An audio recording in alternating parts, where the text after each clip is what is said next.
శ్రీను సునీత. మాజీ ప్రధానమంత్రి అటల్ బిహారీ వాజ్పేయి శత జయంతి వేడుకల్లో భాగంగా భారతీయ జనతా పార్టీ ఆధ్వర్యంలో ఏర్పాటు చేసిన అటల్ మోదీ సుపరిపాలన యాత్ర సందర్భంగా నగరంలో ఏర్పాటు చేసిన మాజీ ప్రధానమంత్రి అటల్ బిహారీ వాజ్పేయి విగ్రహాన్ని బీజేపీ రాష్ట్ర అధ్యక్షుడు పివిఎన్ మాధవ్, రాజ్యసభ మాజీ సభ్యులు టీజీ వెంకటేష్, రాష్ట్ర మంత్రి సత్యకుమార్ యాదవ్ పార్టీ నాయకులు, కార్యకర్తలతో కలిసి ప్రారంభించారు. ఈ సందర్భంగా జరిగిన కార్యక్రమంలో వీరితో పాటు బీజేపీ రాష్ట్ర ఉపాధ్యక్షుడు విష్ణువర్ధన్ రెడ్డి, ఎమ్మెల్యేలు గౌరిచెడత Venkatareddy, KE Shyambabu, doctor Parthasarathi, doctor Jayanageswarareddy, Boggula Dastagiri, party జిల్లా అధ్యక్షుడు రామకృష్ణ, బీజేవైఎం రాష్ట్ర అధ్యక్షుడు సునీల్ కుమార్ రెడ్డితో పాటు పార్టీ నాయకులు, కార్యకర్తలు అధిక సంఖ్యలో పాల్గొన్నారు. ఈ సందర్భంగా జరిగిన అటల్ మోదీ సుపరిపాలన యాత్ర బహిరంగ సభలో బీజేపీ రాష్ట్ర అధ్యక్షుడు పివిఎన్ మాధవ్ మాట్లాడుతూ, మాజీ ప్రధానమంత్రి అటల్ బిహారీ వాజ్పేయి ఆలోచన మేరకే ప్రస్తుత ప్రధానమంత్రి నరేంద్ర మోదీ ఆర్టికల్ 375ను రద్దు చేశారని తెలిపారు. మాజీ ప్రధాని వాజ్పేయి భారతీయ జనసంఘ్ కోసం పూర్తి సమయం కేటాయించారని వెల్లడించారు. మాజీ ప్రధాని వాజ్పేయి, ప్రస్తుత ప్రధాని నరేంద్ర మోడీలు ఇద్దరు కూడా నిరుపేద కుటుంబం నుంచి వచ్చిన వాళ్లేనని గుర్తు చేశారు. రాష్ట్రంలో కూటమి ప్రభుత్వం ఏర్పాటుకు ఒక విధంగా వాజ్పేయి ఒక కారణమని వెల్లడించారు. మాజీ ప్రధాని వాజ్పేయి ఆలోచనలను ప్రస్తుత ప్రధానమంత్రి నరేంద్ర మోదీ మరింత ముందుకు తీసుకువెళ్తున్నారని వివరించారు. ప్రధానమంత్రి నరేంద్ర మోదీ నేతృత్వంలో దేశం శరవేగంగా అభివృద్ధి చెందుతోందని తెలిపారు. పాకిస్తాన్, చైనా వంటి దేశాలు మన దేశం వైపు చూడాలంటే 1-2 సార్లు ఆలోచించాల్సిన పరిస్థితి నెలకొందన్నారు. దేశంలో ఉగ్రదాడులను తిప్పికొట్టడంలో ప్రధాని నరేంద్ర మోదీ విజయవంతమయ్యారని తెలిపారు. అనంతరం రాజ్యసభ మాజీ సభ్యులు టీజీ వెంకటేష్ మాట్లాడుతూ, భారతీయ జనతా పార్టీని కొందరు మతతత్వ పార్టీగా ప్రచారం చేస్తున్నారని, ఇది ఎంతమాత్రం నిజం కాదని, భారతీయ జనతా పార్టీ అంటే జనాల కోసం పుట్టిన పార్టీ అని వివరించారు. మైనారిటీలకు రాజ్యాంగపరంగా ఎన్నో హక్కులు కల్పించారని వివరించారు. మాజీ ప్రధాని అటల్ బిహారీ వాజ్పేయి శత జయంతి వేడుకల్లో భాగంగా అప్పటి ప్రభుత్వ విధానాన్ని ప్రస్తుతం ప్రధానమంత్రి నరేంద్ర మోడీ ఆధ్వర్యంలో జరుగుతున్న కార్యక్రమాలను ప్రజల ముందుకు తీసుకువెళ్లేందుకే సుపరిపాలన యాత్రను నిర్వహిస్తున్నారని వెల్లడించారు. దేశంలో ప్రధాని నరేంద్ర మోదీ జాతీయ రహదారులకు సంబంధించి విప్లవాత్మకమైన అభివృద్ధిని చేపట్టారని తెలిపారు. తాను పార్లమెంటరీ స్టాండింగ్ కమిటీ చైర్మన్గా ఉన్న సమయంలో జాతీయ రహదారులకు సంబంధించి దేశవ్యాప్తంగా 90,000 కోట్లను ఖర్చు చేస్తే అందులో 35,000 కోట్లను ఆంధ్రప్రదేశ్ రాష్ట్రానికి, మరో 20,000 కోట్లను తెలుగువారున్న తెలంగాణ రాష్ట్రానికి తీసుకువచ్చామని వెల్లడించారు. ఎన్డీఏ ప్రభుత్వ హయాంలో రాష్ట్ర మంత్రులు రాష్ట్రం కోసం అభివృద్ధి కోసం ఎంతో శ్రమించారని తెలిపారు. రాష్ట్ర మంత్రి టీజీ భరత్ రాష్ట్రానికి పరిశ్రమలు తీసుకువచ్చే కార్యక్రమాల్లో ముందున్నారన్నారు. అలాగే బీజేపీకి చెందిన రాష్ట్ర మంత్రి సత్యకుమార్ యాదవ్ ఢిల్లీతో మంచి సంబంధాలు ఉన్నాయని, ఆయన ఢిల్లీ నుంచి కర్నూలు ప్రభుత్వ సర్వజన వైద్యశాల అభివృద్ధికి మరిన్ని నిధులను తీసుకురావాలని కోరారు. ఆదోని ప్రత్యేక జిల్లా కావాలన్న కోరికను, అలాగే పెద్దతుంబలం గ్రామాన్ని మండల కేంద్రంగా ఉంచాలన్న ప్రజల కోరికలను బీజేపీ ముందుకు తీసుకువచ్చిందని తెలిపారు. అనంతరం రాష్ట్ర మంత్రి సత్యకుమార్ యాదవ్ మాట్లాడుతూ, మాజీ ప్రధానమంత్రి అటల్ బిహారీ వాజ్పేయి శత జయంతి సందర్భంగా రాష్ట్ర వ్యాప్తంగా సమావేశాలు నిర్వహించడం అభినందనీయమన్నారు. ప్రజల సమస్యలు తెలుసుకుని ప్రధానమంత్రి అయ్యాక అనేక సంక్షేమ పథకాలు తీసుకువచ్చిన వాజ్పేయి అందరికీ ఆదర్శప్రాయమన్నారు. ప్రతి గ్రామానికి రహదారి వేయాలన్న ఆలోచన ఆయన గొప్పతనాన్ని చాటుతుందన్నారు. పాకిస్తాన్ లాంటి దేశాలకు కూడా స్నేహహస్తం అందించి అజాత శత్రువుగా నిలిచారని కొనియాడారు. దేశంలో మొట్టమొదటిసారిగా మొబైల్ ఫోన్ల వినియోగాన్ని తీసుకువచ్చిన ఘనత అటల్ బిహారీ వాజ్పేయికే దక్కుతుందని తెలిపారు. ప్రధానమంత్రి నరేంద్ర మోదీ ఆధ్వర్యంలో దేశం అన్ని రంగాలలో ముందుకు వెళుతోందని వివరించారు. అటల్ మోదీ సుపరిపాలన యాత్రగా తీసుకొని ముందుకు వెళ్తున్నారు. అటల్ బిహారీ వాజ్పేయి చేసిన మార్గాన్ని మోదీ గారు ఇంకా ముందుకు తీసుకువెళ్తున్నారు. ఒక దృష్టి పెడితే మోదీ గారు నేషనల్ హైవేస్ రెవల్యూషన్గా తీసుకొని వస్తున్నారు. ప్రతి పట్టణానికి, ప్రతి విలేజ్కు కనెక్షన్ వచ్చే విధంగా రోడ్లు తీసుకువెళ్తున్నారు. ఇప్పుడు చూసేది మనకు చాలా తక్కువగా ఉంటుంది, చాలా తక్కువగా కనపడుతుంది. అది మోదీగా వాజ్పేయి గారు ప్రవేశించిన ఈ నేషనల్ హైవే స్కీమ్ని ముందుకు తీసుకువెళ్తున్నారు. అలాగే మోదీ గారు దేశంలోనే కాదు, ప్రపంచంలో అన్ని దేశాల్లో కీర్తి వచ్చే విధంగా భారతదేశం యొక్క కీర్తి పెరగటము, భారతీయుల గౌరవాన్ని పెంచే దిశలో ముందుకు వెళ్తున్నారు. వారి పరిపాలన, వాజ్పేయి పరిపాలన కానీ, మోదీ గారి పరిపాలన గురించి కానీ మనం ప్రజల్లో తీసుకుపోయి ప్రజలు కూడా అంకిత భావంతో పార్టీకి సహకరిస్తూ పోతుంటే ఇంకా ఎక్కువ పనులు ఎక్కువ సేవ చేసే విధానంలో ముందుకు పోతాయని తెలియజేస్తున్నాము.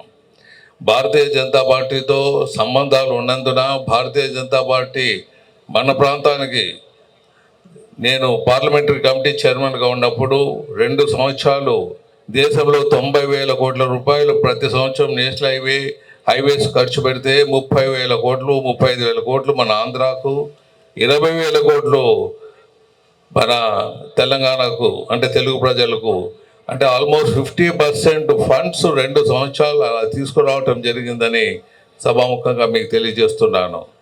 మరి భారతీయ జనతా పార్టీ సహకారం మన కర్నూలు రైల్వే స్టేషన్ చూడొచ్చండి.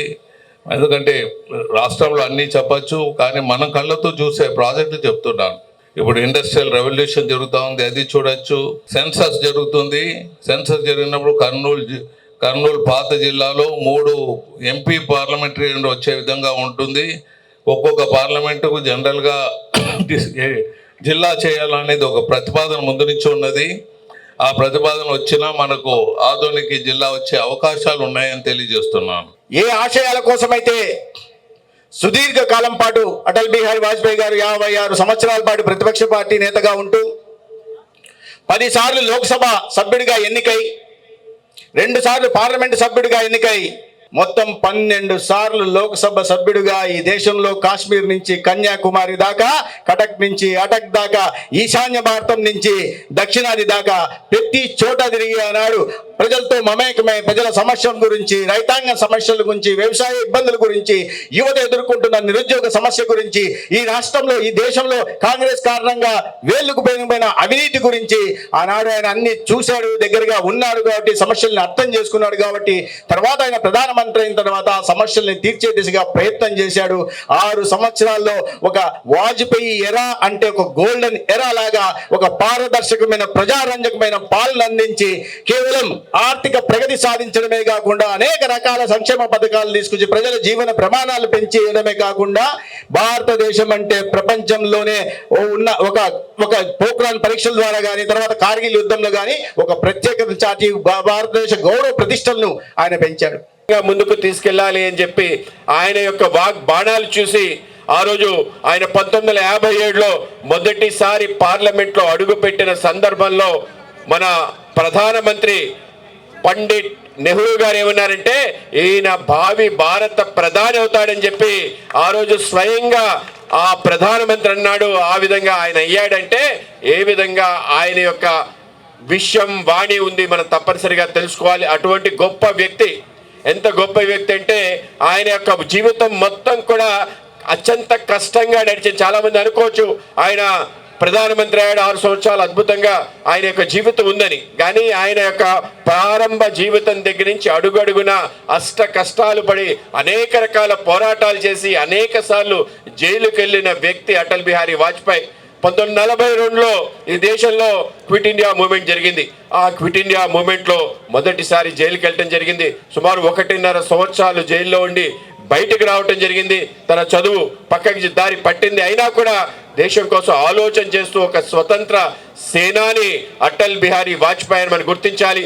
అటల్ బిహారీ వాజ్పేయి గారి యొక్క జీవితం అంతా గమనిస్తే ఆయన అందరి యొక్క సమ్మోహన శక్తి కారణంగా కాంగ్రెస్ ఇతర ప్రభుత్వాలు రావాలి అని చెప్పి ఆయన చేసిన కృషి, ఆయన ఆ విధంగా మొదటిసారి పార్లమెంట్లో అడుగుపెట్టిన వెంటనే 1957లో అడుగుపెట్టిన సందర్భంలో ఆయన మొదటిసారి ప్రసంగిస్తూ ఆయన చెప్పడం జరిగింది, నేను ఇవాళ బలరాంపూర్ నుంచి గెలిచాను, కానీ మధుర అనే నియోజకవర్గం నుంచి ఓడిపోయాను. ఆయన 2 చోట్ల పోటీ చేస్తాడు, ఒక చోట ఓడిపోతాడు, ఒక చోట గెలుస్తాడు. ఆయనంతా నేను మధురలో ఓడిపోవడానికి చాలా ఆనందిస్తున్నాను అంటాడు. ఎందుకు ఆనందిస్తున్నాడంటే గెలవటం కన్నా ఓటమి నాకు చాలా తీపిది. రాష్ట్రంలోని కర్నూలు నగరం మెడికల్ సిటీగా అభివృద్ధి చెందుతుందని రాజ్యసభ మాజీ సభ్యులు టీజీ వెంకటేష్ అన్నారు. కర్నూలు నగరంలో నూతనంగా ఏర్పాటు చేసిన brain and spine centre hospital ను ఆయన ప్రారంభించారు.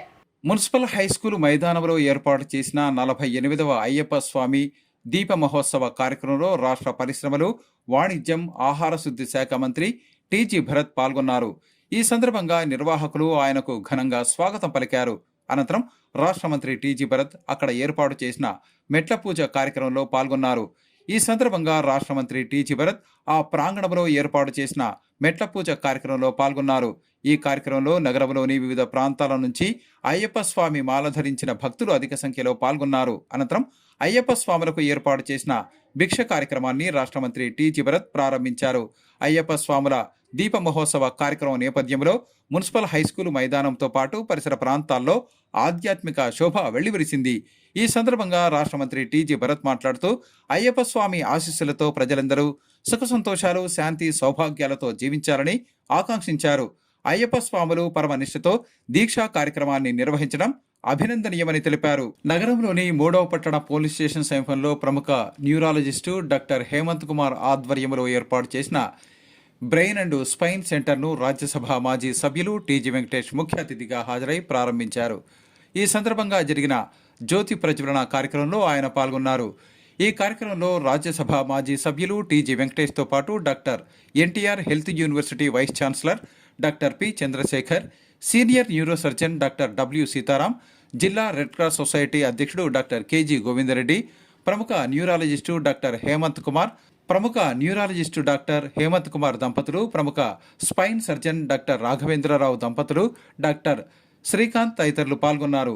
ఈ సందర్భంగా హాస్పిటల్లోని వివిధ విభాగాలను senior neuro surgeon doctor W Sitaram, NTR health university vice chancellor doctor P Chandrashekar, జిల్లా రెడ్ క్రాస్ సొసైటీ అధ్యక్షుడు డాక్టర్ కేజీ గోవిందరెడ్డి ప్రారంభించారు. అనంతరం హాస్పిటల్లోని ఆపరేషన్ థియేటర్లను రాజ్యసభ మాజీ సభ్యులు టీజీ వెంకటేష్ పరిశీలించారు. అలాగే హాస్పిటల్లో ఏర్పాటు చేసిన రిహాబిలిటేషన్ సెంటర్ను ఆయన పరిశీలించారు. అనంతరం రాజ్యసభ మాజీ సభ్యులు టీజీ వెంకటేష్ మాట్లాడుతూ కర్నూలు నగరంలో మెదడు, వెన్నెముకకు సంబంధించి అత్యాధునిక వసతులతో బ్రెయిన్ అండ్ స్పైన్ సెంటర్ను ఏర్పాటు చేయటం అభినందనీయమన్నారు. కర్నూలు నగరం వైద్య రంగంలో ఎంతో అభివృద్ధి పథంలో ముందుకు సాగుతోందన్నారు. కర్నూలు మెడికల్ సిటీగా మారిందని వెల్లడించారు. కర్నూలు నగరాన్ని రాయలసీమ ప్రాంతంతో పాటు తెలంగాణ, కర్ణాటక రాష్ట్రాల నుంచి ఎంతోమంది వైద్య చికిత్సల కోసం వస్తుంటారని, అలాంటి వారికి ఈ హాస్పిటల్ ఎంతో ఉపయోగకరంగా ఉంటుందని వెల్లడించారు. ఈ హాస్పిటల్లో అన్ని వ్యాధులకు సంబంధించి అనుభవజ్ఞులైన వైద్యులను అందుబాటులో ఉంచడం అభినందనీయమన్నారు. ముఖ్యంగా ఈ హాస్పిటల్లో పేషెంట్లు త్వరగా కోలుకునేందుకు వీలుగా రిహాబిలిటేషన్ సెంటర్ ఏర్పాటు చేయటం ప్రత్యేకంగా ఉందని అభినందించారు. అనంతరం doctor NTR health university vice chancellor doctor Chandrashekar మాట్లాడుతూ మెదడు, వెన్నెముక వ్యాధులతో పాటు ఇతర వ్యాధులకు వైద్యులు ఉండేలా బ్రెయిన్ అండ్ స్పైన్ సెంటర్ను ఏర్పాటు చేయటం అభినందనీయమని తెలిపారు. వీరి సేవలను ప్రజలు సద్వినియోగం చేసుకోవాలని కోరారు. అలాగే బ్రెయిన్ అండ్ స్పైన్ సెంటర్ అధినేత డాక్టర్ హేమంత్ కుమార్ మాట్లాడుతూ తమ హాస్పిటల్లో లభించే వైద్య చికిత్సలను వివరించారు. ముఖ్యంగా మెదడు, వెన్నెముకకు సంబంధించి వచ్చే వ్యాధులకు తమ వద్ద అత్యాధునిక వసతులతో వైద్య చికిత్సలు అందుబాటులో ఉన్నాయని తెలిపారు. కర్నూలు సిటీ అనేది ఒక వర్డ్ యాడ్ చేయాలి, medical city, Kurnool medical city అని. అంత అభివృద్ధి జరిగిపోతా ఉన్నది మెడికల్ లైన్లో కర్నూలులో. మామూలుగా మనకు చుట్టుపక్కల మన కర్నూలు ప్రాంతమే కాకుండా కర్నూలు జిల్లా, నంద్యాల జిల్లానే కాకుండా మనకు రాయలసీమ ప్రాంతం వారు వస్తుంటారు, ఇక్కడ మహబూబ్ నగర్ జిల్లా వాళ్ళు వస్తుంటారు, కర్ణాటక నుంచి వస్తుంటారు, రాయచూరు ఇక్కడి నుంచి. సో చుట్టుపక్కల అన్ని జిల్లాలు, వెదర్ కర్ణాటక అనుకోండి, ఆంధ్ర అనుకోండి, తెలంగాణ అనుకోండి, అన్ని జిల్లాల నుంచి ఇక్కడ పేషెంట్లు వస్తుంటారు, ట్రీట్మెంట్ తీసుకుంటుంటారు. అందుకే కర్నూలు మెడికల్ సిటీ అని పిలిస్తే బాగుంటుందేమో. చాలా చక్కగా మెడికల్ సైడు ఒక టాప్ ఎవరెస్ట్ శిఖరానికి చేరుకుంది ఇక్కడ ఈ ప్లేస్లో. ఇందులో భాగంగా బ్రెయిన్ అండ్ స్పైన్ ఒక హాస్పిటల్ని మన చంద్రశేఖర్ వాళ్ళ ఫ్యామిలీ మెంబర్సు, హేమంత్ కుమార్ గారు, స్నేహ గారు, రాఘవేంద్ర గారు, మరి ప్రీతి గారు, వీళ్ళు డెడికేటెడ్గా ఒక హాస్పిటల్, ఒక అలావుద్దీన్ దీపం మాదిరిగా రాత్రే ఒక వండర్ఫుల్ హాస్పిటల్ ఇక్కడికి వెలిగింది. ఇక్కడ వాళ్ళకన్నా ఎక్కువ ప్రజలకు, ఇక్కడ ఉండే చుట్టుపక్కల ఉండే ప్రజలకు ఇమీడియట్ బెనిఫిట్ దొరికే విధంగా ప్రజల మధ్యన పరిపాలన అన్నట్లు ప్రజల మధ్యన సేవా కార్యక్రమం అనుకోవచ్చేది. చాలా చక్కగా హాస్పిటల్ నిర్మించారు. హాస్పిటల్ నిర్మించడమే కాకుండా హాస్పిటల్ తోడుగా డాక్టర్స్ కూడా అన్ని రంగాల్లో, వీరి ఓనర్స్ ఉండే స్పెషాలిటీ కాకుండా మిగతా స్పెషాలిటీ వాళ్ళను ఇక్కడ పెట్టారు. సో తప్పకుండా ఇది 100% సక్సెస్ఫుల్ రేట్తో ముందుకు వెళ్తుంది. యూరాలజిస్ట్ ఈరోజు మన గౌరవనీయులు పెద్దలు శ్రీ టి వెంకటేష్ గారు, మన రోల్ సీతారాం సార్ గారు, చంద్రశేఖర్ సార్ గారు, భువన్ రెడ్డి సార్ గారు, మరియు మన ఆధ్వర్యంలో శ్రీకాంత్ రెడ్డి గారు, మన friends, family members, well wishers, media మిత్రులు అందరూ వచ్చి మన ఇనాగ్రేషన్ ఫంక్షన్ కి అటెండ్ అయినందుకు చాలా సంతోషంగా ఉంది. సో మా హాస్పిటల్ పేరే బ్రెయిన్ అండ్ స్పైన్ సెంటర్. ఆ పేరులోనే తెలుస్తుంది అనమాట, ఓన్లీ 2 స్పెషాలిటీస్ ఉన్నాయి అనేది. బ్రెయిన్ అంటే ముఖ్యంగా న్యూరాలజీకి, స్పైన్ అనేది ఆర్థో అండ్ న్యూరో సర్జరీ ఇన్నిటికి రిలేటెడ్. మా ఫోకస్ అంతా ఈ 2 స్పెషాలిటీస్ మీదనే ఉండాలి అని. మెయిన్ గా మాది టీమ్ వర్క్ అనమాట. మేము డాక్టర్స్ ఇద్దరమే అయినా కానీ మా వెనకాల 4 పిల్లర్స్ లాగా మాకు స్ట్రాంగ్ గా ఒక టీమ్ ఉంది. దాని వల్లనే మేము స్టార్ట్ చేసిన ప్రాజెక్ట్ ని వాళ్ళ మెటలైజ్ అయ్యి ఈ స్టేట్ కి తీసుకురాగలిగాము. సో మా టీమ్ లో మెయిన్ గా 4 మెంబర్స్ ఉంటారు. చంద్రశేఖర్, ఋషి, రమణ, కేశవ్ రెడ్డి. వీళ్ళు ఒక వెహికల్ కి 4 వీల్స్ ఎలానో మాకు వీళ్ళు అలాగే అనమాట. వీళ్ళు అంతా మేము ఎంత చెప్పినా, మాకు ఎన్ని ఐడియాస్ ఉన్నా కూడా దాన్ని ఇంప్లిమెంట్ అవ్వాలంటే మనకి సపోర్టింగ్ గా ఉండాలి. అట్లా ఉండి ఈ రోజు ఈ స్టేట్ కి తీసుకొచ్చారు. సో మెయిన్ మా బ్రెయిన్ అండ్ స్పైన్ సెంటర్ ముఖ్య ఉద్దేశం ఏంటంటే న్యూరాలజీ అండ్ ఈ ortho and spine in the focus. Neurology అంటే నేను చెప్తాను, స్పైన్ గురించి నా colleague young and dynamic spine surgeon Raghavendra చెప్తారన్నమాట. Is qualified in spine surgery. అందరూ ఆర్థోపెడిక్స్ ఉంటారు. దాని తర్వాత ఇంకా స్పైన్ కి స్పెసిఫిక్ గా ఫెలోషిప్ అనేది ఉంటుంది. అది చేసి క్వాలిఫైడ్ ఈ ప్యాషన్ తో స్పైన్ కిందనే చేయాలి. ఇంకా నార్మల్ ఓపెన్ సర్జరీస్ కాకుండా simple keyhole endoscopic surgeries, ఇట్లాంటి అడ్వాన్స్డ్ సర్జరీస్ కూడా మనం ఇక్కడ కర్నూలులో చేయాలి అని దాంతో మేము దీన్ని స్టార్ట్ చేయడం జరిగింది.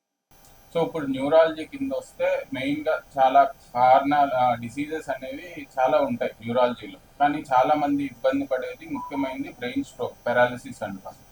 ఒక పేషెంట్ మన హాస్పిటల్కి వస్తే ఒక చెయ్యి కాలు పడిపోవడం కానీ, మాట తడబడడం కానీ, చూపు సడన్ గా కోల్పోవడం, ఇట్లాంటి సిమ్టమ్స్ తో కానీ వస్తే ఎమర్జెన్సీలో మా ఎమర్జెన్సీ టీమ్ ఉంటుంది. Muralikrishna doctor is very much experienced అనమాట ఇట్లాంటి వాటితో. సో వాళ్ళు చూసి ఇతనికి బ్రెయిన్ స్ట్రోక్ సిమ్టమ్స్ ఉన్నాయి అని డౌట్ పడి ఒక స్కాన్ చేసి దాంట్లో రక్తం గడ్డగట్టిందా చిట్లిందా అని 2 టైప్స్ ఉంటాయి, ఇస్కెమిక్ స్ట్రోక్ అని, హెమరేజిక్ స్ట్రోక్ అని. ఒకవేళ బ్రెయిన్ లో రక్తం గడ్డగట్టింది అనేది కన్ఫర్మ్ అయితే వితిన్ 4 hours లో ఒక ఇంజెక్షన్ ఇచ్చి థ్రాంబోలైసిస్ అంటారు. అట్లా చేసి పేషెంట్ ని స్టెబిలైజ్ చేసి మాకు ఉండే ఐసీయూలోకి షిఫ్ట్ చేసి అక్కడ ట్రీట్మెంట్ అనేది చేస్తాం.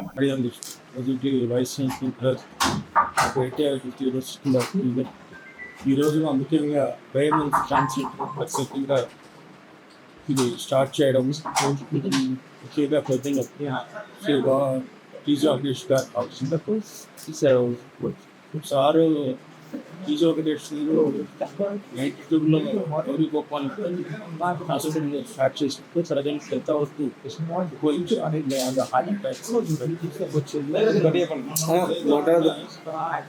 తర్వాత మీరు 97లో రావడం జరిగింది. అప్పుడు ఆ ప్రాంతంలో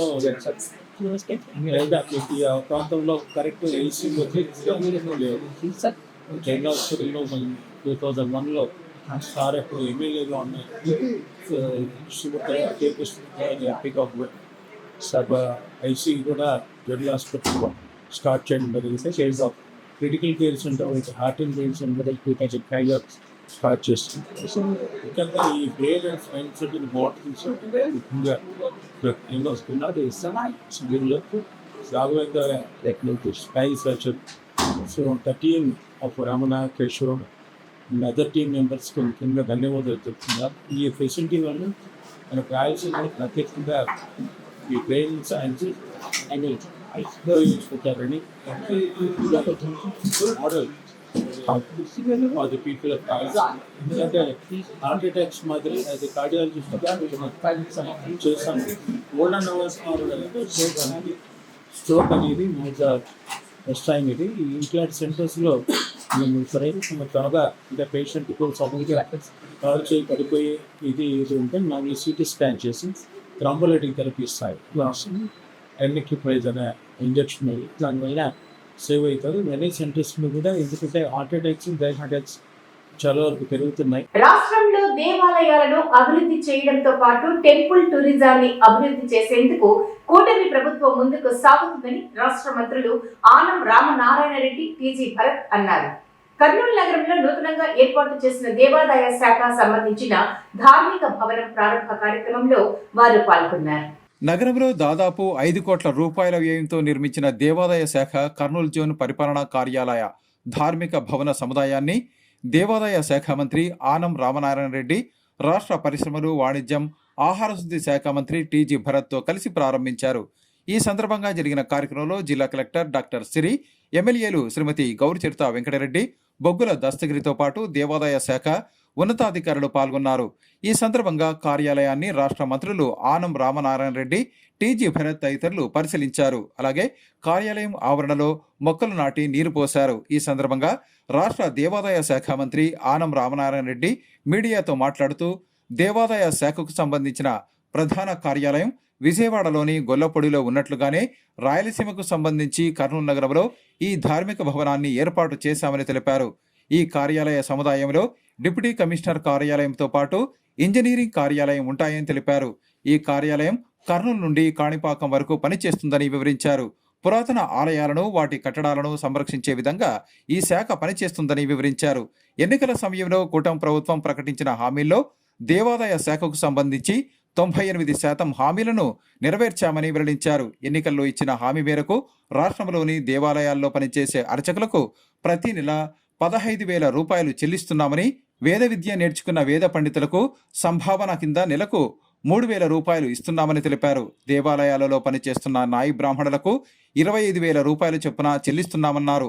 కర్నూలు జిల్లాలో ఉన్న 153 ఆలయాల్లో ధూపదీప నైవేద్యాల కింద 18.36 కోట్ల రూపాయలు, ఆలయాల పునర్నిర్మాణాలకు కోసం 14 కోట్లు, నంద్యాల జిల్లాలో 39 ఆలయాల్లో ధూపదీప నైవేద్యాలకు 37 కోట్లు, ఆలయాల పునర్నిర్మాణం కోసం 50 కోట్ల రూపాయలను మంజూరు చేశామని వివరించారు. అనంతరం రాష్ట్ర పరిశ్రమలు, వాణిజ్యం, ఆహార శుద్ధి శాఖ మంత్రి టీజీ భరత్ మాట్లాడుతూ కర్నూలు నగరంలో దేవాదాయ శాఖకు సంబంధించి 5 కోట్ల రూపాయల వ్యయంతో ధార్మిక భవనాన్ని నిర్మించడం తమ ప్రభుత్వానికి చెల్లిందని తెలిపారు. గతంలో వైఎస్ఆర్ కాంగ్రెస్ పార్టీ అధికారంలో ఉన్న సమయంలో ఏ ప్రాజెక్టు చేపట్టినా వాటిని పూర్తి చేసే పరిస్థితి ఉండేది కాదని, అసంపూర్తి పనులతో నిర్లక్ష్యం చేశారని తెలిపారు. రాష్ట్ర ముఖ్యమంత్రిగా నారా చంద్రబాబు నాయుడు లాంటి సమర్థవంతమైన నాయకుడు ఉండటం వల్లే అభివృద్ధి కార్యక్రమాలు వేగంగా జరుగుతున్నాయని తెలిపారు. దేవాదాయ శాఖకు సంబంధించి 4 లక్షల ఎకరాల భూమి ఉందని, దానిని సంరక్షిస్తామని తెలిపారు. అలాగే రాష్ట్రంలో టెంపుల్ టూరిజం అభివృద్ధి కోసం దేవాదాయ శాఖ మంత్రి ఆనం రామనారాయణ రెడ్డి పట్టుదలతో పనిచేస్తున్నారని తెలిపారు. ఇలాంటి సీనియర్ నాయకుడు దేవాదాయ శాఖ మంత్రిగా ఉండటం వల్ల ఎంతో మేలు జరుగుతుందని వివరించారు. వైజాగ్ దేశంలోనే ఒక మంచి నగరంగా అభివృద్ధి చెందుతుందని వివరించారు. రాష్ట్రంలోని అన్ని రీజియన్లను అభివృద్ధి చేసే విధంగా ముఖ్యమంత్రి నారా చంద్రబాబు నాయుడు ముందుకు సాగుతున్నారని తెలిపారు. అనంతరం పాణ్యం ఎమ్మెల్యే శ్రీమతి గౌరిచరిత వెంకటరెడ్డి మాట్లాడుతూ రాయలసీమ ప్రాంతానికి సంబంధించి దేవాదాయ శాఖకు సంబంధించిన కార్యక్రమాలను పర్యవేక్షించేందుకు కర్నూలులో ధార్మిక భవనాన్ని ఏర్పాటు చేయడం సంతోషంగా ఉందని తెలిపారు. దీని ద్వారా రాయలసీమ ప్రాంతంలోని దేవాలయాలు మరింత అభివృద్ధి చెందే విధంగా అవకాశం ఉంటుందని తెలిపారు. గత 5 సంవత్సరాల వైఎస్ఆర్ కాంగ్రెస్ పార్టీ పరిపాలనలో రాష్ట్రం అన్ని విధాలా నష్టపోయిందని తెలిపారు. రాష్ట్రంలో కూటమి ప్రభుత్వం అధికారంలోకి వచ్చిన తర్వాత అభివృద్ధి, సంక్షేమ కార్యక్రమాలు వేగంగా జరుగుతున్నాయని వివరించారు. ప్రారంభోత్సవానికి చేసిన మంత్రి గారికి హృదయపూర్వకంగా కృతజ్ఞతలు తెలియజేసుకుంటున్నాను. గతంలో స్టార్ట్ చేసి మన ప్రభుత్వం వచ్చిన తర్వాతనే ఈ నిర్మాణం పూర్తి కావడం జరిగింది. దేవాదాయకు సంబంధించిన అధికారులందరినీ ఒకే చోట ఏర్పాటు చేసి ఇక్కడనే పరిపాలన అంతా సాగించాలన్న ముఖ్య ఉద్దేశంతోనే రాయలసీమకే తలమానికంగా ఈ భవనం ఏర్పాటు చేసుకోవడం జరిగింది. దేవాదాయ శాఖను అభివృద్ధి పదంలో నడిపించడానికి అహర్నిశలు కృషి చేస్తున్నారు అన్న. అటువంటి నిలువెత్తు విగ్రహంలాగా అన్న ఈ రోజు ఎన్ని కార్యక్రమాలు చేస్తా ఉన్నారో మనం అంతా చూస్తా ఉన్నాం. మన నియోజకవర్గానికి సంబంధించి కూడా ఎన్నో దేవాలయాలకు కూడా ఎన్నో ఫండ్స్ కేటాయించడం జరిగింది. మినిస్టర్ గారు రావడం చాలా ఆనందంగా ఉందండి. ఈరోజు ఇనాగ్రేషన్ జరుగుతుంది in golden hands of Anam Ramanarayana Reddy గారి పేరుతో. ఈ భవనంకి దాదాపు 5 కోట్లు ఖర్చు కావడం జరిగిందండి. మీకు తెలుసు, ప్రీవియస్ ప్రభుత్వంలో ఏవి స్టార్ట్ చేసినా కంప్లీట్ చేసే పరిస్థితి ఉండదులే. ఊరికే స్టార్ట్ చేయాలా, ఏదో ఫౌండేషన్ స్టోన్ వేయడము, ఊరికే కొన్ని పిల్లర్లు ఎత్తడం అక్కడికి వదిలేయడం, దానికి ఒక స్ట్రాటజీ, ఒక ప్లానింగ్ ఏమీ ఉండేది కాదు. సో ఇట్లాంటివన్నీ కంప్లీట్ చేసే ప్రభుత్వం ఇదన్నమాట ఎన్డీఏ ప్రభుత్వం. చంద్రబాబు గారు లాంటి లీడర్షిప్ ఇక్కడ ఉండింది కాబట్టే సిస్టమేటిక్గా జరుగుతూ ఉందండి. అన్న చాలా సీనియర్ నాయకులు, దీనికి ఎండోమెంట్స్కి సంబంధించిన మినిస్టర్ అయితే పర్ఫెక్ట్గా ఉంటుంది. ఎందుకంటే అన్ని శాఖలకి అవగాహన ఉంది, చాలా సీనియర్ మోస్ట్. ఏ శాఖకైనా అడ్వైజ్ అడిగితే అన్న చెప్పగలుగుతారు. అసెంబ్లీలో కూడా వాళ్ళు అపోజిషన్ అంటే ఎమ్మెల్సీ దాంట్లో కౌన్సిల్లో వచ్చి వాళ్ళు ఏమైనా మాటలు మాట్లాడితే కరెక్ట్గా సమాధానం ఇస్తారు. వాళ్ళు కూడా నోరిప్పలేని పరిస్థితి ఉంటుంది. So it's very senior most and we are learning lot from sir. ఈ శాఖకి ఐ థింక్ ఏదైతే ఇప్పుడే మాట్లాడుతున్నప్పుడు గెస్ట్ హౌస్లో కూడా దాదాపు 4 లక్షల పైన ఎకరాలు ఉన్నాయి ఎండోమెంట్స్కి సంబంధించింది. అన్నీ ఒక సిస్టమేటిక్గా జిఓఎం పెట్టడం అనుకోండి, లేకపోతే టెంపుల్ టూరిజం కూడా డెవలప్ చేయాలని చెప్పి ఉద్దేశంతో మొన్న కూడా క్యాబినెట్లో చాలా సీరియస్గా చెప్పారు. ఎందుకంటే చాలా హిస్టారికల్ టెంపుల్స్ ఎప్పుడెప్పుడు నుంచో ఉండేవి, దాన్ని బాగా తీసుకొని పోవాలా, టూరిజం బాగా డెవలప్ చేయాలా, అది కూడా జిఓఎం పెట్టి ప్లాన్ చేయమని చెప్పి చంద్రబాబు గారు చెప్పడం జరిగింది. మినిస్టర్ గారు కర్నూలుకి వచ్చి ఈరోజు ఈ ప్రారంభోత్సవానికి పాల్గొనే దానికి ప్రత్యేకించి ధన్యవాదాలు తెలుపుతున్నా. థ్యాంక్ యూ అండి. అందరికీ నమస్కారం. సోదర మంత్రివర్యులు భరత్ గారు, సోదరి శాసనసభ్యురాలు చరితమ్మ గారు, జిల్లా కలెక్టర్ గారు, అందరికి కూడా మీడియా మిత్రులకు ప్రత్యేకంగా ధన్యవాదాలను తెలియజేస్తా ఉన్నాను. ఈరోజు రాయలసీమ ప్రాంతంలో ఈ కర్నూలు జిల్లాలో ఇది ఒక నూతన ఆధ్యాత్మిక భవనం, ఇది ధార్మిక భవనం అని చెప్పి దీనికి పేరు పెట్టినప్పటికీ ఆంధ్రప్రదేశ్ రాష్ట్రంలో వైదికంగా ఆగమ పండితుల యొక్క ఆలోచనతో ఆగమ భవనం, ఒక ధార్మిక భవనాన్ని పరిపాలనకి ఏర్పాటు చేయాలని చెప్పి గతంలోనే ఈ రాష్ట్రం విడిపోయిన సందర్భంలో ఆలోచన చేయడం జరిగింది. ఈ యొక్క భవనాన్ని నిర్మాణం చేయడం, ఈ నిర్మాణానికి అవసరమైనటువంటి నిధులను కూడా శ్రీశైలం దేవస్థానం నుంచి ఆ నిధులను కూడా సమకూర్చుకొని ఈ భవనాలన్నింటినీ పూర్తి చేయడం జరిగింది. ముఖ్యంగా ఇందులో ఒక్క డీసీ ఆఫీసే కాదు, డిప్యూటీ కమిషనర్ ఆఫీసే కాదు, అసిస్టెంట్ కమిషనర్ ఆఫీసులు కానీ, ఇంజనీరింగ్ సంస్థలు కానీ అన్నీ కూడా ఇక్కడే పెట్టడం జరుగుతుంది. ఇది ఈ యొక్క కార్యాలయం యొక్క విశిష్టత. ఇక్కడ మొదలైన ఈ కార్యక్రమం చిత్తూరులో ఉన్నటువంటి కాణిపాకం వరకు ఈ ఆఫీస్ పనిచేస్తుంది. అంటే అంత విస్తృతమైనటువంటి ప్రాంతానికి ఇది డీసీ కార్యాలయం కింద దీన్ని ఏర్పాటు చేసుకోవడం జరిగింది. కర్నూలు నగరంలో తమ కుటుంబం కుల మతాలకు అతీతంగా అన్ని సామాజిక వర్గాలను గౌరవిస్తుందని రాష్ట్ర మంత్రి టీజీ భరత్ పేర్కొన్నారు. కర్నూలు నగరంలోని శ్రీ ఆర్య ఫంక్షన్ హాల్లో జరిగిన కర్నూలు నగర పాస్టర్ల క్రిస్మస్ క్యాండిల్ లైటింగ్ కార్యక్రమంలో ఆయన పాల్గొన్నారు.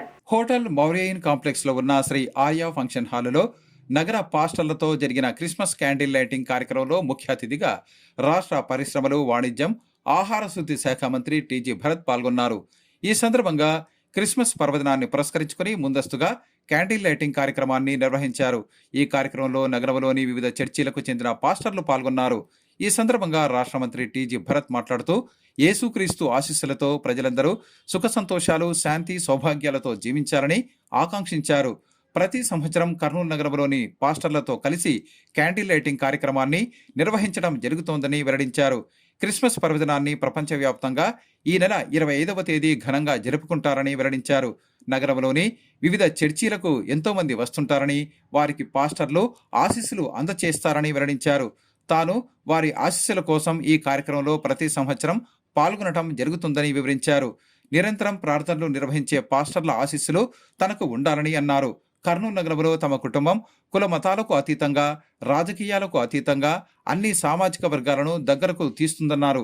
అందరినీ కలుపుకొని పోవటం, ఇచ్చిన మాట తప్పకుండా ఉండటం తాను తన తండ్రి టీజీ వెంకటేష్ నుంచి నేర్చుకున్నానని తెలిపారు.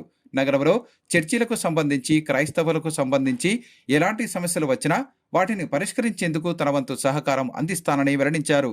ఇటీవలే జోహరాపురం ప్రాంతంలో క్రైస్తవుల శ్మశాన వాటికకు సంబంధించి అభివృద్ధి పనులను చేపట్టామని తెలిపారు. ఈ కార్యక్రమంలో పాస్టర్లు బిఏ ప్రసాదరావు, రవికుమార్ తదితరులు పాల్గొన్నారు.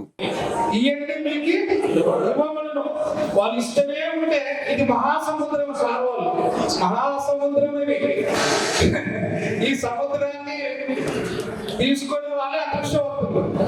కాబట్టి ఇంకా ఎప్పుడు మన కర్నూలు మహాపట్టణం చూడండి, కర్నూలు ఎంత అభివృద్ధి చెందుతుందో, ఎక్కడ పోయినా కూడా అభివృద్ధి ఒక టీజీపీ మాత్రమే. సార్ చాలా సార్లు నాతో చెబుతుంటారు, సేవకులకు ఏడేసే కదా ఎట్లా అని. ప్రతిసారి కూడా మనలందరితో కలపడం ఆయనకు చాలా ఇష్టం. ఎంత మినిస్టర్ గారైనా కూడా మన కోసం చాలాసేపు ఎదురు చూసి సార్ ఇంకా వస్తుందంటే సేవకులపై ఎన్నో పనులు ఉంటాయి, నేనే ఒక ప్రోగ్రామ్ వేసాను సార్ మన కోసం ఒక ప్రోగ్రామ్ వేసి మన మధ్యలో వచ్చాను. మెయిన్ మీ బ్లెస్సింగ్స్ కావాలనే ఉద్దేశంతో ఈరోజు నేను రావడం. ఎందుకంటే మీరు కంటిన్యూస్గా ప్రేయర్స్లో పాల్గొంటుంటారు, ఎంతమందో మీ దగ్గరికి భక్తులు వస్తుంటారు, వాళ్ళకి బ్లెస్ చేస్తూ ఉంటారు. సో ఈ టైంలో ఈ క్రిస్మస్ టైంలో మీతో బ్లెస్సింగ్స్ ఇప్పించుకుంటే బాగుంటుందని చెప్పి అందుకనే కంటిన్యూస్గా క్యాండిల్ లైట్ సర్వీస్ చేయడం అనేది ఒక ఆనవాయితీగా తేవడం జరుగుతోంది. అదే కాకుండా మీరు చూస్తే జోరాపురంలో కూడా దాదాపు ఈ మధ్యనే లాస్ట్ వీకే అక్కడ కూడా ఒక బరియల్ గ్రౌండ్లో దాంట్లో మనము చాప్టర్ ఒకటి ఇది చేయడం జరిగింది, హాల్ కూడా చేయడం జరిగింది. సో ఇట్లా మన గవర్నమెంట్ కూడా వీలైనంత వరకు అన్ని కులాలు మతాలకి సపోర్ట్ చేస్తూ పోతూ ఉంటుంది. అండ్ పెద్ద ఎత్తున అంటే ఈ వర్గంకి చేయాలా ఈ వర్గంకి చేరాలా అనేది ఎక్కడా లేదండి. సో చెప్పే వాళ్ళకి నేను మీ నుంచి చెప్పేది ఏమంటే, ఎన్డీఏ ప్రభుత్వం అనేది అందరినీ కలుపుకునే ప్రభుత్వము, అది మీరు మైండ్లో పెట్టుకోవాలా. డెవలప్మెంట్ విషయంలో కానీ ఎన్నో మంచి కార్యక్రమాలు జరుగుతూ ఉంది. సో మీ బ్లెస్సింగ్స్ కోసమే ఈరోజు రావడం జరిగింది. ప్రస్తుతం ఉన్న పరిస్థితుల్లో ప్రతి ఒక్కరూ ఆధ్యాత్మిక విలువలు పెంపొందించుకుని సమాజ హితానికి పాటుపడాలని రాష్ట్ర మంత్రి టీజీ భరత్ పిలుపునిచ్చారు. నగరంలోని మున్సిపల్ హై స్కూల్ మైదానంలో ఏర్పాటు చేసిన 48వ అయ్యప్ప స్వామి దీప మహోత్సవ కార్యక్రమంలో ఆయన పాల్గొన్నారు. మున్సిపల్ హై స్కూల్ మైదానంలో ఏర్పాటు చేసిన 48వ అయ్యప్ప స్వామి దీప మహోత్సవ కార్యక్రమంలో రాష్ట్ర పరిశ్రమలు, వాణిజ్యం, ఆహార శుద్ధి శాఖ మంత్రి టీజీ భరత్ పాల్గొన్నారు. ఈ సందర్భంగా నిర్వాహకులు ఆయనకు ఘనంగా స్వాగతం పలికారు. అనంతరం రాష్ట్ర మంత్రి టీజీ భరత్ అక్కడ ఏర్పాటు చేసిన మెట్ల పూజ కార్యక్రమంలో పాల్గొన్నారు. ఈ సందర్భంగా రాష్ట్ర మంత్రి టీజీ భరత్ ఆ ప్రాంగణంలో ఏర్పాటు చేసిన మెట్ల పూజ కార్యక్రమంలో పాల్గొన్నారు. ఈ కార్యక్రమంలో నగరంలోని వివిధ ప్రాంతాల నుంచి అయ్యప్ప స్వామి మాల ధరించిన భక్తులు అధిక సంఖ్యలో పాల్గొన్నారు. అనంతరం అయ్యప్ప స్వాములకు ఏర్పాటు చేసిన భిక్ష కార్యక్రమాన్ని రాష్ట్ర మంత్రి టీజీ భరత్ ప్రారంభించారు. అయ్యప్ప స్వాముల దీప మహోత్సవ కార్యక్రమం నేపథ్యంలో మున్సిపల్ హైస్కూల్ మైదానంతో పాటు పరిసర ప్రాంతాల్లో ఆధ్యాత్మిక శోభ వెళ్లివిరిసింది. ఈ సందర్భంగా రాష్ట్ర మంత్రి టీజీ భరత్ మాట్లాడుతూ అయ్యప్ప స్వామి ఆశీస్సులతో ప్రజలందరూ సుఖ సంతోషాలు, శాంతి, సౌభాగ్యాలతో జీవించాలని ఆకాంక్షించారు. అయ్యప్ప స్వాములు పరమనిష్టతో దీక్షా కార్యక్రమాన్ని నిర్వహించడం అభినందనీయమని తెలిపారు. దీర్ఘకాలికంగా అపరిష్కృతంగా ఉన్న కేసుల పరిష్కారానికి లోక్ అదాలత్ చక్కటి మార్గమని జిల్లా ప్రధాన న్యాయమూర్తి కబర్దీ అన్నారు. ఈ మేరకు జిల్లా కోర్టు ఆవరణలో ఏర్పాటు చేసిన జాతీయ లోక్ అదాలత్ కార్యక్రమంలో ఆయన పాల్గొన్నారు. కర్నూలు జిల్లా కోర్టు ఆవరణలో జాతీయ లోక్ అదాలత్ కార్యక్రమాన్ని నిర్వహించారు. ఈ సందర్భంగా జరిగిన కార్యక్రమంలో ముఖ్య అతిథిగా హాజరైన జిల్లా జడ్జి కబర్దీ మాట్లాడుతూ, కేసులు త్వరగా పరిష్కారం కావాలంటే కక్షిదారుడు రాజీ కావటమే ఉత్తమ మార్గమన్నారు. తగ్గడం అంటే ఓడిపోవటం కాదని, ఎక్కడ తగ్గాలో తెలిసిన వారు విజయం సాధిస్తారని సినిమా డైలాగు గుర్తు చేశారు. కర్నూలులో హైకోర్టు బెంచ్ రావటం ఖాయమని, అందుకు ఎక్కువ కేసులు పరిష్కారం చేయాలని కోరారు. ఒకటే ఒక ముక్క చెప్పేసి, టైం ఈజ్ వెరీ షార్ట్. అందరూ మేడం గారు చెప్పినట్టు కర్నూలుకి హైకోర్టు త్వరలోనే వస్తుంది, రాబోతుంది, అది ఖాయం. మరి హైకోర్టు బెంచ్ వస్తుంటే మన వంతు కృషిగా, మన వంతు దిశగా మనం ఏం చేస్తున్నాం అంటే, we are supporting, we are all cooperating for the high court అన్న రీతిలో మనం ఎక్కువ కేసులు చేయాలని చెప్పి చెప్పారు. చాలా చక్కగా చెప్పారు. ఒకే విషయం, కేసు రాజీ పడుతున్నాం అంటే తగ్గినట్టు కాదు. ఇప్పుడు సివిల్ కేసుల్లో సరే కానీ అని తగ్గటం అని దయచేసి ఎవరు అనుకోవచ్చు. అత్తారెడ్డి డైరీ సినిమా గుర్తుందా? అందరికి లాస్ట్ డైలాగ్ అందరు గుర్తుందా? ఎవరు మర్చిపోరు. ఎక్కడ తగ్గాలో అక్కడ తగ్గిన వాడే అక్కడ తగ్గుతాడు. ఆ డైలాగ్ మనకు వస్తుందా రాదా? వస్తుందా? తగ్గినైనా నెగ్గేది కాబట్టి తగ్గిన వాడు నెగ్గుతున్నాడు. నెగ్గడం కేసు క్లోజ్ చేసుకుని వెళ్తున్నాడు. కాబట్టి ఎందుకు వచ్చింది ఇప్పుడు మాట్లాడుతుంటే ఆ డైలాగ్ గుర్తు చెప్పారు అనమాట. సడన్గా గుర్తొచ్చింది. కాబట్టి సినిమాలో కూడా నిత్య జీవితంలో మనకి వర్తించే డైలాగుగా వాడతారు. అందులో మాటలు మనం ఇప్పుడు త్రివిక్రమ్ శ్రీనివాస్ ఇంకా exclusively special in those aspects చాలా బాగా కోఆపరేట్ చేసి మాకు చాలైనంతగా ఎవరికి ఇబ్బంది కలగనీయకుండా అతి త్వరగా మీ కేసులు మీరు పరిష్కరించుకునేలాగా చర్యలు ఏర్పాటు చేయడం జరిగింది. ఇవి ఇవాళ సిటీ న్యూస్ అప్డేట్స్. రేపు ఇదే సమయానికి ఇలాగే కలుద్దాం. అంటే సిటీ న్యూస్.